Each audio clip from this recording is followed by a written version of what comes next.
If you are going to use the light version of GardenCAD to recreate this drawing that you see on the right, there are a few things you can do to smooth things to get started. The first is I'd right click on the desktop and go to Options, and I'd change the crosshair cursor size to 5. It may well be set at 100% and it's a little distracting. I'd also come down to the status line here and double click on the word track. That means that when we draw this first boundary line here, which is 13,000 millimeters up, we pick draw line, we set our start point and we move up. That little beige indicator that shows polar 8435 angle of 90 degrees is active. It won't be active unless you click on the tracking settings. So we can type 13,000 and hit the enter key. Remember to hit the enter key. Now you just move in the direction you want to go in, but make sure that because this line has to be horizontal, make sure the beige indicator is showing, and we're going to go, you'll notice so that the site is 10 meters wide. Now we're going to come down in this direction, and again we would go 13,000, hit the enter key, finally move across and get to that last point. Now don't just try and click on it.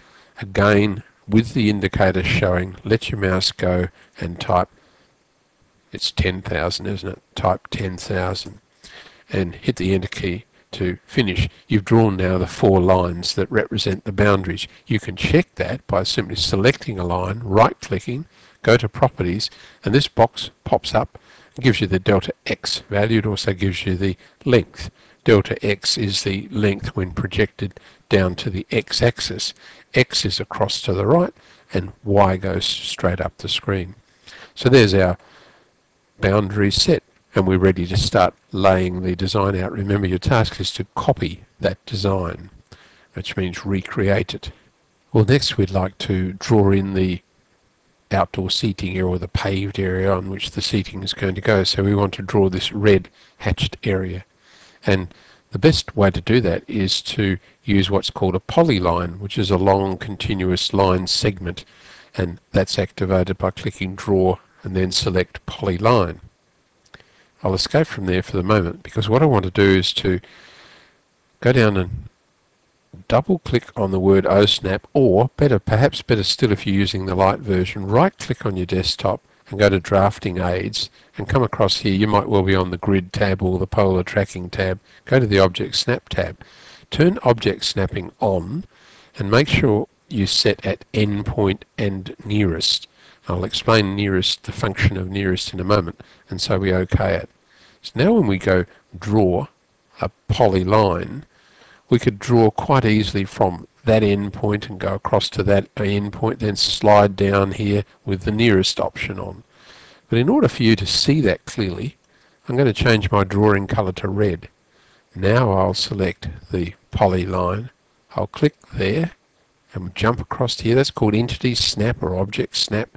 Now I'll slide down in this direction here, and you'll see that beige indicator is in fact on, and we could say type a distance. We could just type 4,000 and hit the enter key, and we're moving now in this direction. The line doesn't show red yet, it's just showing a cyan line as it's being built, and we'll come across here and we'll try and make things a little nicer for the construction team. You'll notice we're here 5361, so let's go 5,400 and hit the enter key.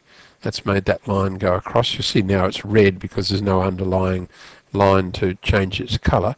We'll come down here, maybe a meter, so it's 1,000 there. That's going to be the area where the pond is. And now we come across at some sort of angle to here.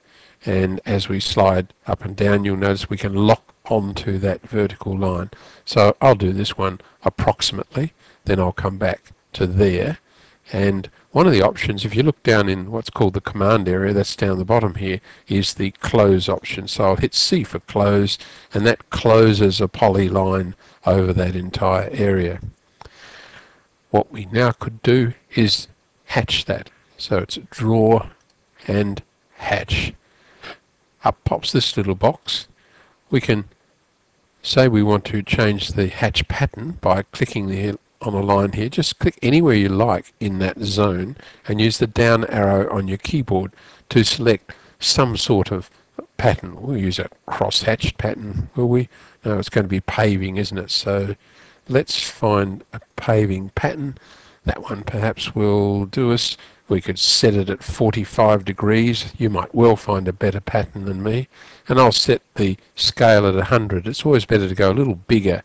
So now pick entities. I'll click on the polyline. It goes magenta, which means it's a closed space. I'll right click and I'll go OK. And the area gets hatched. You might argue that that pattern is a little bit large for you, and you could right click, go to properties and change the scale perhaps to 50, and you might be well satisfied with that as a indicator of paving. So it's paving's running at 45 degrees from that area. So I hope that gives you an idea of how to set GardenCAD up and start this task.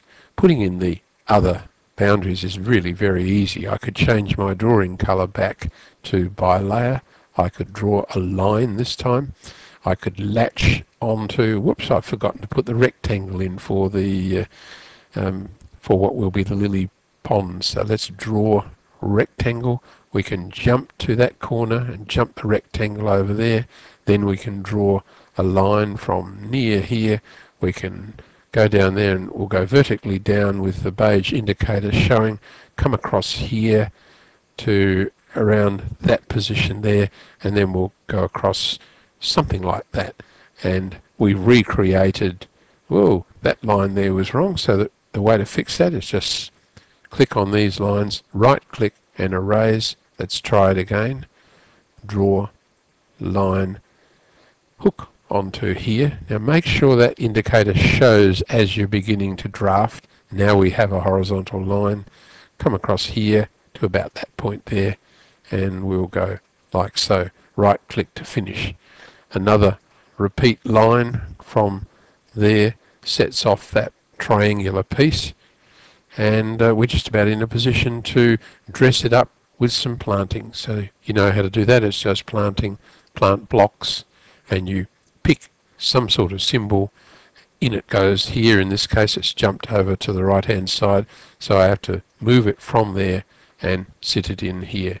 Different versions of GardenCAD will do this well, in the sense of always putting the plant exactly where your cursor is, and others do what we've just seen. We can select it and scale it and bring it up. So we're starting to dress up the drawing in much the same way as we did over here. I've just chosen a different symbol. That should be enough, I think, to get you started.